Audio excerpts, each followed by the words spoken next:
What cheer, y'all? Welcome back to Right at the Wire. Well, I hope y'all had a safe and happy 4th of July. Yesterday, I was up at Saratoga, and I'm still here as I'm recording. It was a great day of racing. Had a lot of fun. The weather was perfect, and I hope that those of you who played the track did well. We had some winners. Got a little disappointment in the pick five. Particularly towards the end. Locked was a disappointment to say the least, but it was still a fun day at the spa, always is, and no regrets whatsoever. Made a few good bets, and that's all that matters. Uh, it was a good time.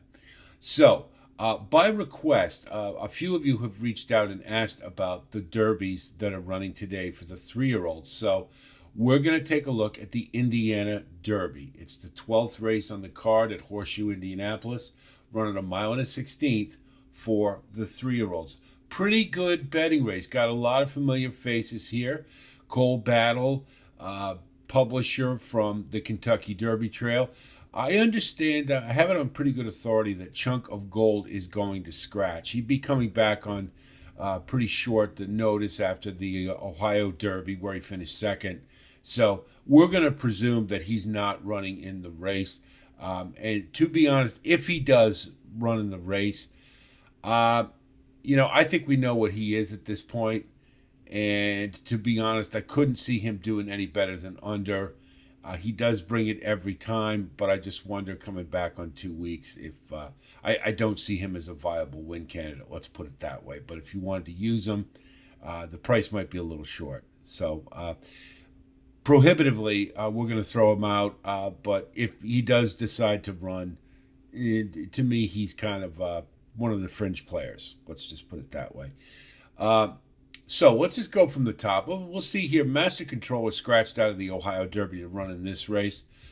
Is it an easier spot? I don't think so.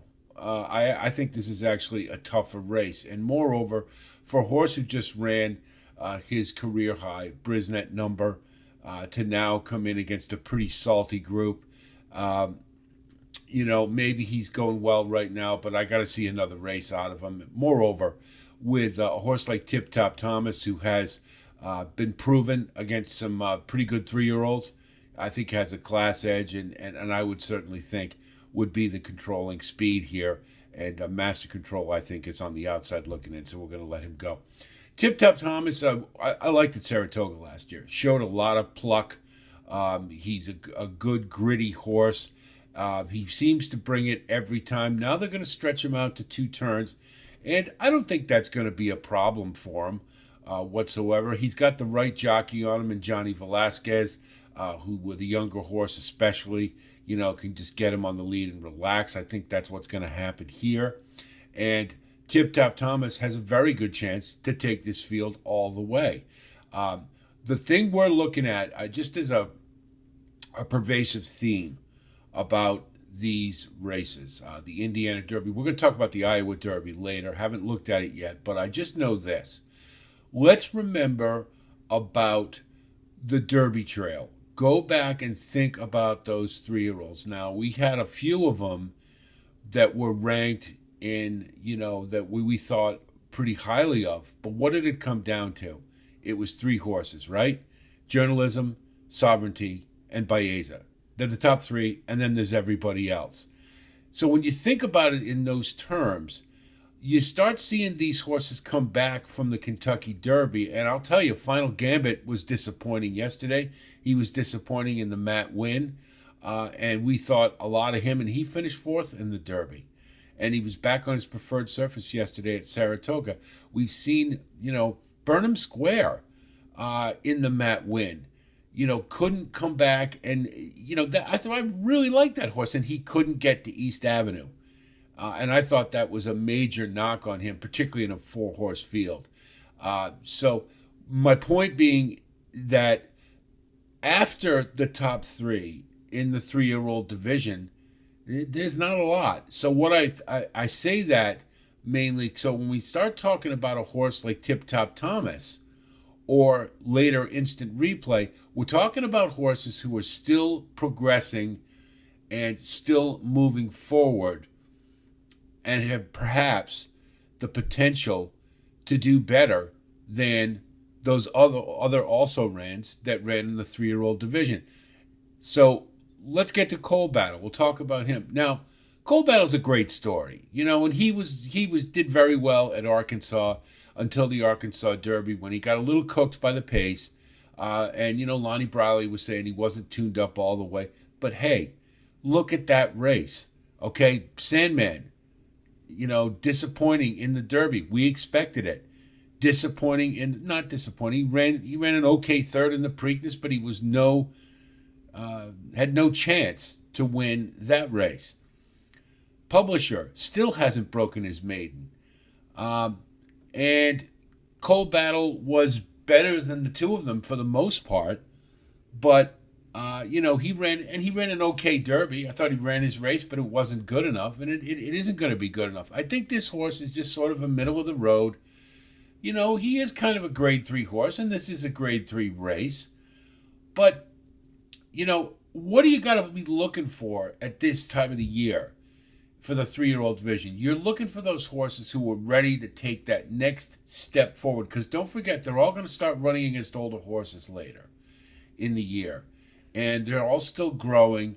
And we want to see horses who are showing potential and are really starting to go on that upward curve. Can we say that about Cole Battle? I don't think so. That Matt Winn, again, he had every chance to win that race, and he couldn't do it. Now, was he coming off a little bit of a layoff since the Derby? Sure. Okay, I can say that. But I could also say that this horse is always firing. He's always fired a good race. He's a really solid horse in that regard. And he still just couldn't get to East Avenue. Maybe East Avenue's starting to make that move forward. Regardless. 7-2 on Cole Battle in this race. I can't do it after that race. Maybe he'll run a little better, but I'm looking for horses who are on the upswing, and I think Cole Battle is basically plateaued, is my point. So Cole Battle, I think, can you use him? Sure. He can get in underneath, but I don't look to him as a viable win candidate, especially at a pretty short price, and it's probably going to be shorter because everybody remembers him from Arkansas and the story and whatnot. So fringe player to me, and that's what the asterisk means. We're going to use him under only. Shan isn't good enough. I can't believe he's even in this race.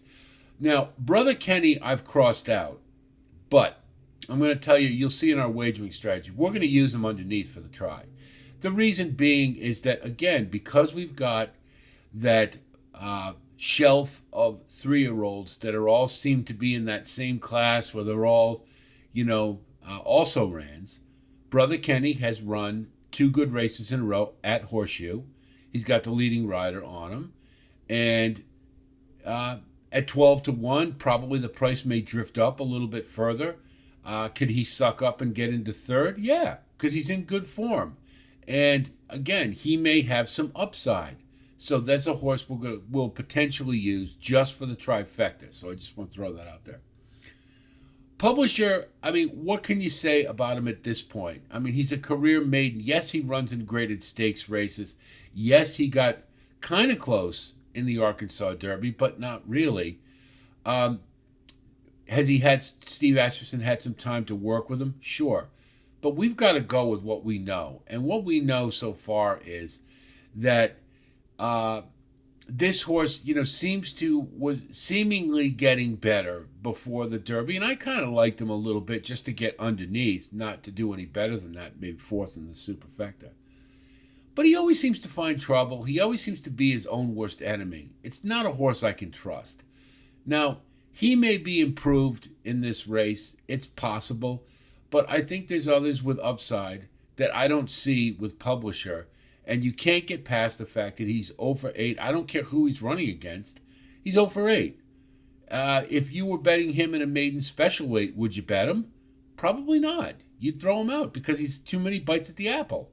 So for that reason, I'm not even going to waste time with Publisher. And I certainly don't want him at 5-1. He's a toss.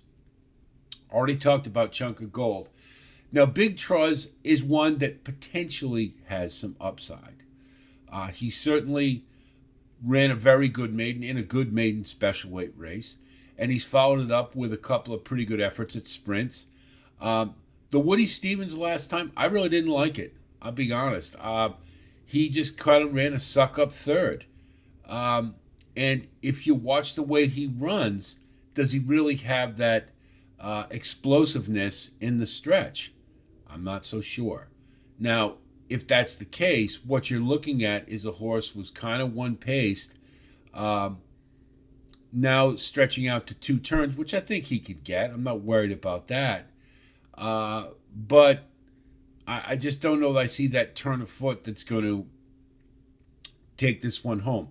Um, it's his first time at a route uh, integrated stakes. This isn't the greatest of fields. He ran in a much better field last time. That's true.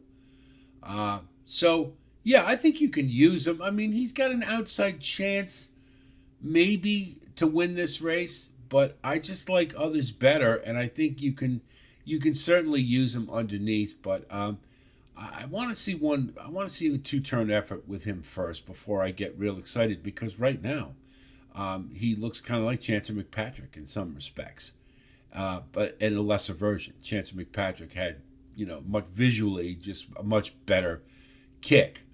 And he didn't do well in the Woody Stevens. But anyway, I digress. So Big Truz we're going to use, but underneath. Now let's talk about Instant Replay, who I'm going to pick to win this race. I did not like this horse that much earlier in his career. I thought he took him a little too long to get going, and he seemed kind of one-paced. However, as can happen with 3-year-olds, you see a progression here. Brad Cox has brought this one along nicely, and he put it together well in the Texas Derby. And what I liked about it, more than anything else, that you will see with 3-year-olds when they start improving, is that he was closer to the pace. He seemed comfortable in the Texas Derby, and he won with a nice figure in his second start off a layoff. So he's trending upwards. That's what I want to see. The fact that he showed he can rate off the pace, he doesn't have to linger at the back, is a big feather in his cap, particularly in this race, because I think Tip Top Thomas has the potential to wire this field. So Instant Replay is going to have to be more forwardly placed. If you need a comparison, if you think about the Belmont Stakes, where Sovereignty, we saw him in the Derby and throughout his career lingering towards the back, and he seemed pace dependent. Well, what did he do in the Belmont? He was more forwardly placed. That's a sign of a horse who's getting it and really starting to get better. And that's what I think you've got with Instant Replay here. So he is my pick to win the Indiana Derby. And again, our theme is we're looking for horses with upside who, not ones what we know what they are, where they and are kind of stuck in one particular position. So looking at our wagering strategy, we're going to go with Instant Replay to win. Hopefully we can continue to have a price around 4-1. We'd love that.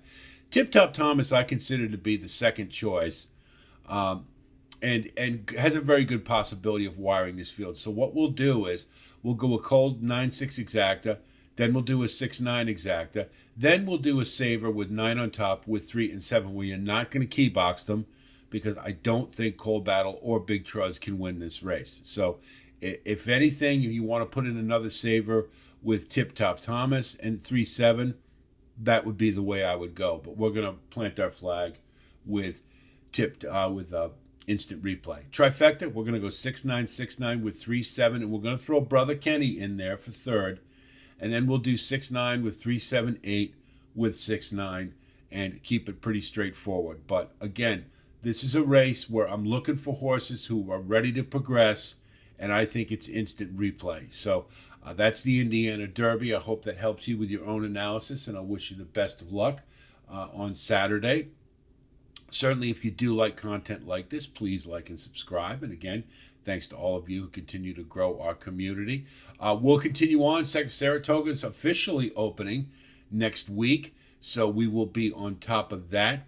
And then when Del Mar opens, we'll get that going as well. We've also got the Haskell coming up very soon, and I may be in attendance for that and haven't finalized it yet. So plenty of more content coming from Right at the Wire as we move through the second half of the thoroughbred racing season. So that's it from here. I'll talk to you soon, and until then, Be well.